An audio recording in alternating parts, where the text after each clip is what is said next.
안녕하세요. 사주 테라피 현암 김호진입니다. 내 사주는 내가 본다. 전번 시간에는 오행의 배속과 활용법에 대해서 공부를 했었죠. 오늘 이 시간에는요, 십간 12지지, 이제 사주 공부를 본격적으로 하는 거죠.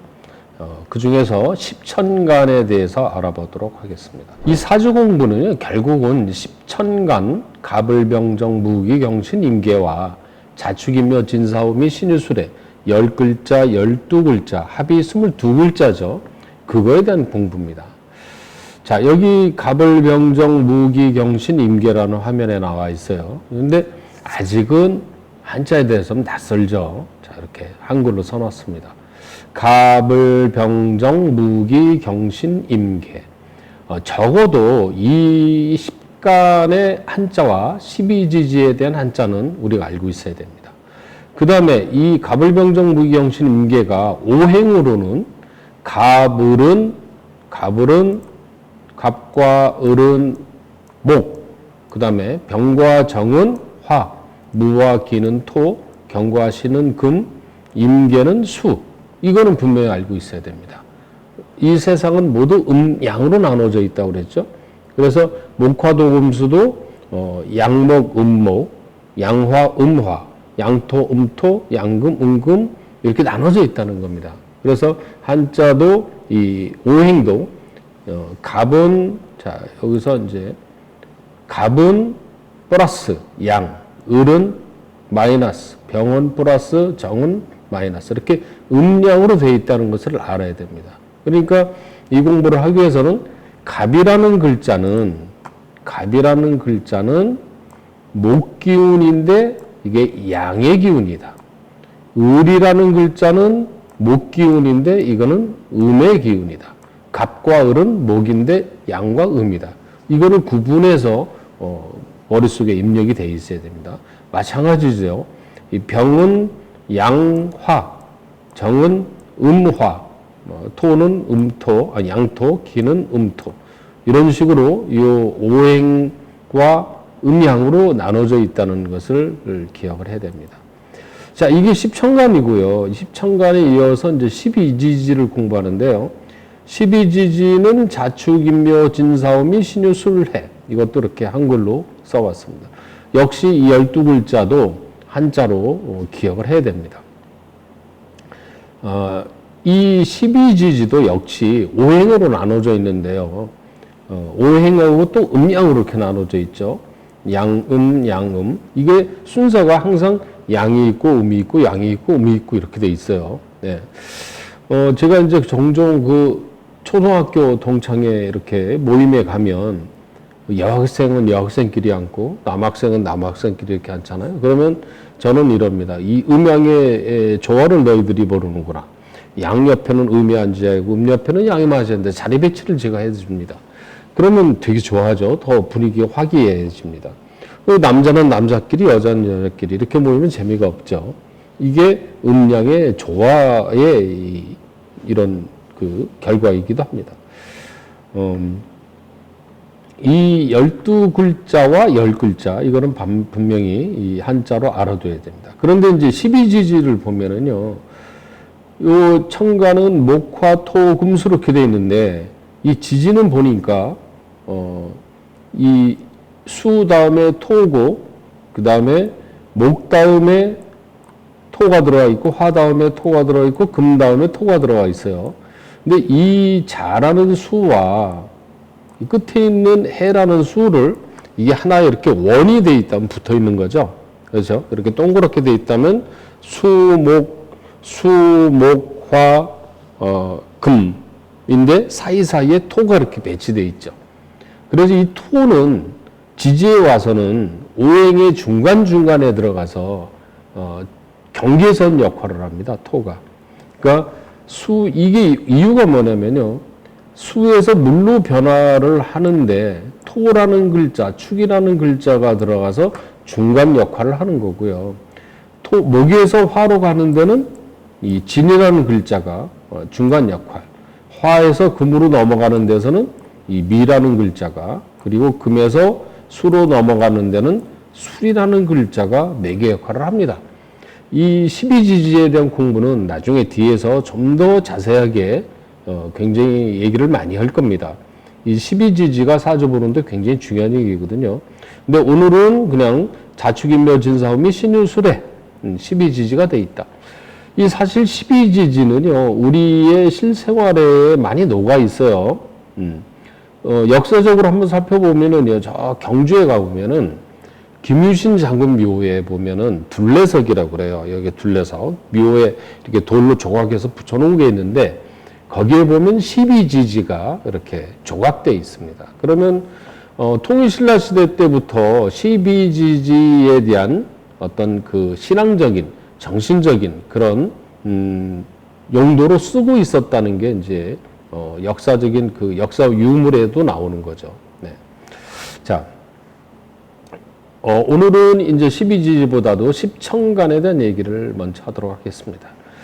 근데 이제 십천간에 대한 공부를 하기 위해서는요, 이 십천간은 도대체 어디서 나왔느냐, 이 공부를 좀 먼저를 해야 되는데, 저희가 이제 앞에서 이런 얘기를 했어요. 동양 철학의 음양오행은 어디에서 나왔냐? 하도와 낙서에서 나왔다. 그래서 하도와 낙서가 사실 어려운 학문이 아니고요. 자세히 보면은 단순한 얘기가 나옵니다.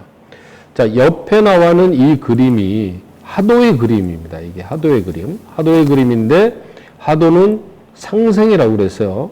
수, 목, 화, 토, 금. 여기에 이제 16, 27, 38, 49, 50이라는 숫자는 여기에 있는 점의 개수예요. 여기 하얀 게 하나, 까만 게 6개, 여기 까만 게 2개, 하얀 게 7개, 이런 식으로 되어 있죠. 까만 거는 음이고요. 하얀 거는 양입니다. 그러니까 홀수는 양이고 짝수는 음으로 보죠. 홀짝홀짝 할 때. 예. 그렇게 양과 음이 짝지어서 구성되어 있죠. 근데 이 숫자는 1하고 6, 3과 8, 2와 7, 이거는 5개씩 차이입니다. 2 더하기 5에서 7이 나오고 4 더하기 5에서 9가 나오는 거죠. 자, 이 그림을 보고 한번 좀 자세하게 알아보겠습니다. 이 십간은요, 만들어진 순서가 있어요. 십간은 맨 처음에 일임수입니다. 일임수. 임수부터 만들어졌어요. 맨 처음에. 왜 임수부터 만들어졌느냐?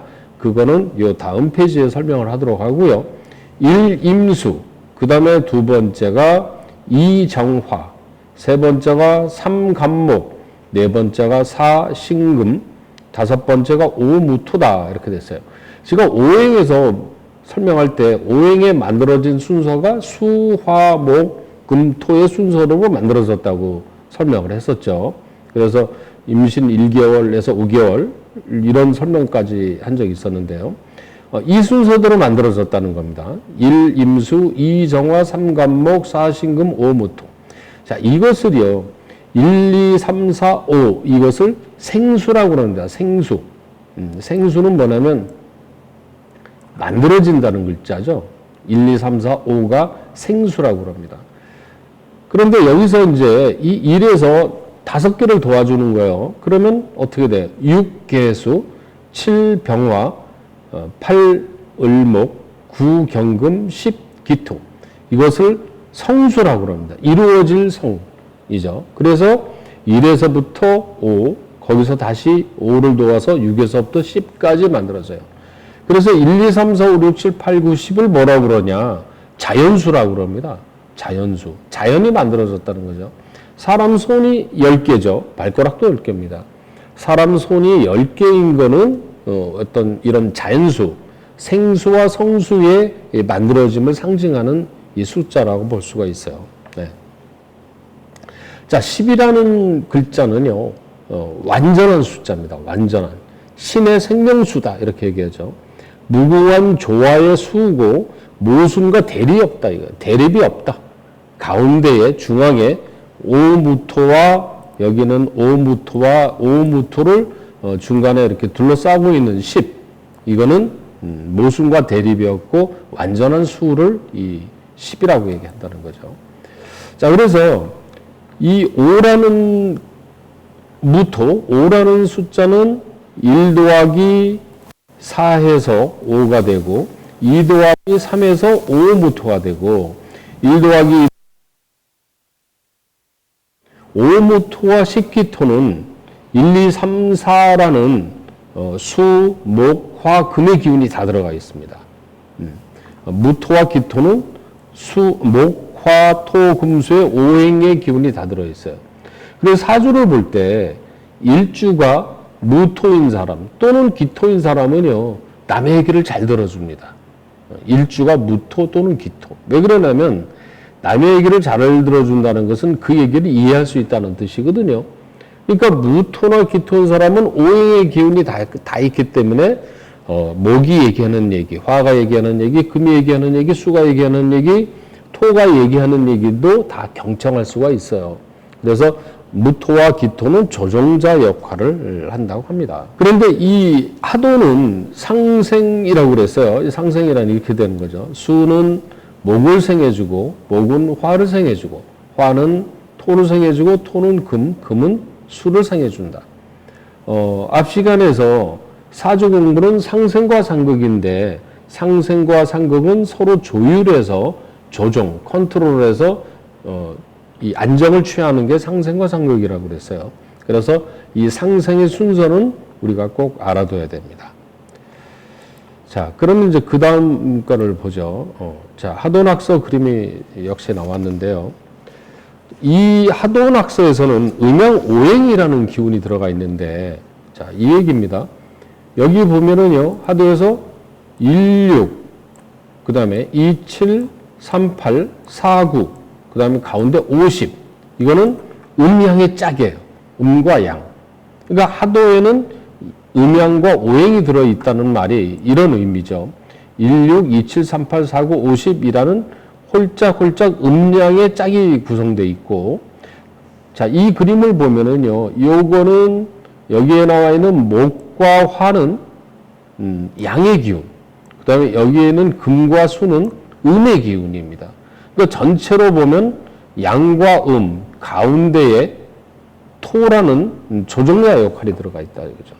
그러니까 하도에는 양과 그 다음에 가운데 있는 토가 들어가서 음양오행이 들어가 있다는 것이 나오는 거죠. 그래서 음양오행은 하도에서 나왔다는 얘기가 되는 겁니다.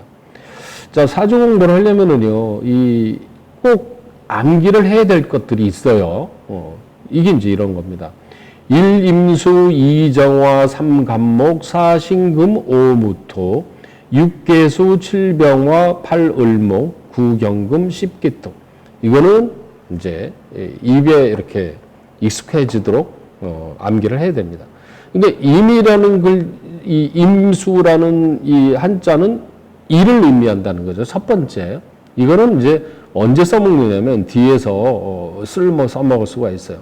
무슨 얘기냐면 만약에 사주에 을목이라는 글자가 필요하다. 그러면 그 사람은 을목이 8이란 말이에요. 숫자가. 그러면 이런 사람은 8이라는 숫자가 그 을목이라는 기호하고 같다는 뜻입니다. 그래서 이것을 세트로 이렇게 암기해 두면 좋습니다. 자, 이번에는요. 자연수와 천간의 생성인데 이 천간은 자연수에서 나왔어요. 그런데 여기에 나와 있는 갑을병정 이 한자라는 이 한자 글자는 상형문자잖아, 상형문자. 여기 나와 있는 그림은 이 한자 지금 우리가 쓰고 있는 갑을병정 자축인무의 옛날 글자입니다. 옛날 글자. 옛날에는 이 상형문자라는 거는요, 이런 거죠. 설명을 보면 인류 문화의 문자의 기원을 보면 자신들의 주변으로부터 눈에 보이는 사물의 형상을 보고 그려서 의사를 표시했다. 이걸 상형문자라고 그러죠. 한자는 상형문자입니다. 그러니까 이런 눈에 보이는 뭐 산이나 태양이나 나무나 이런 걸 보고 그것을 모양을 땄다 이거죠. 그림으로. 그래서 그게 변화가 돼서 이제 문자가 된 게 한자죠. 자, 한자의 형상을 미뤄 보면 이게 날 일자는 이런 태양의 모습에서 따온 거고 산이라는 글자는 옛날 글자 이렇게 돼 있다는 거죠. 그다음에 목이라는 글자는 이런 모습입니다. 이렇게 나무의 모양을 그려서 사용 시작한 것이 문자의 기원이다.